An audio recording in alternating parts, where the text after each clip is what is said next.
입시를 묻다. 피기맘. 저는 이제 한 10년 전, 15년 전에는 과학의 어떤 특정한 과목만, 뭐 지학이나 또는 생물, 그렇게 올림피아드 뭐 이런 걸 어마무시하게 준비해가지고 그 당시에 이제 과고로 진학을 한 그런 사례들, 그런 친구들 중에서 떨어지면 답이 없는, 실제로 이게 수학까지 안 되니까 그런 건데, 보통 저희 학생들을 이제 제가 여기 와서 지켜본 바로는 어찌됐든 1학년 때부터 그러니까 수학에 대한 두드러진 역량을 발휘하고 있기 때문에 그 전에도 영어 정도 수준에선 꽤 많은 높은 수준의 역량을 발휘하고 있어요, 이미. 그래서 중1 때 정도 수준에서. 그렇지 않은 경우는 되게 흔치 않고.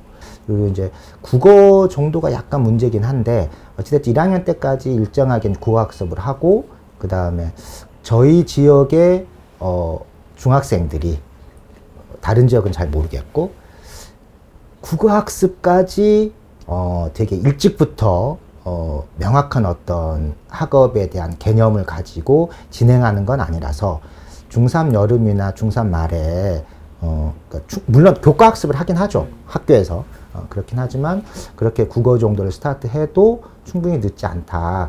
영어라는 것이 베이스에 일정하게 깔려 있기 때문에 실제로 보통 2학년 때 보통 어머님들 보면 이제 하루짜리나 짧은 과외를 통해서 성적을 2학년 말까지는 좀 유지하려고 하시죠. 그 수준을. 3학년 한 6개월 정도는 조금 이제 어렵고, 그 다음에 이제 과고 대비는 조금은 영재학교 대비보다는 조금 덜한 편이니까 그때 다시 한번 좀 진행하시는 그런 프로세스를 잡아가니까 그렇게 고등학교에 와서 많이 망가지는 그런 편은 아닌데, 다만 이제 저는 이제 교과 학습의 어떤 불균형 때문이 아니고, 그거보다는 오히려 아이들이 이제 깊이 있게 배운다라는 것과 고등학교에서의 내신의 어떤 질적인 방향의 차이, 이런 부분 때문에 오히려 내신에 대한 좀 덜 나오는 게 존재하지 않을까라는 게 제 생각입니다. 오히려 과목 수준보다는. 그래서 이제 이거 약간 우스갯소리긴 한데, 저희 동네에서 영은초, 영은중, 하나고를 쭉 이렇게 그 루틴으로 트랙으로 간 친구들이 재수를 해도 성공하기 어렵다라고 얘기가 나오는 건, 영은초나 영은중, 하나고의 프로그램이 엄청 좋거든요. 그리고 엄청 아이들이 거기에서 많이 성장을 합니다.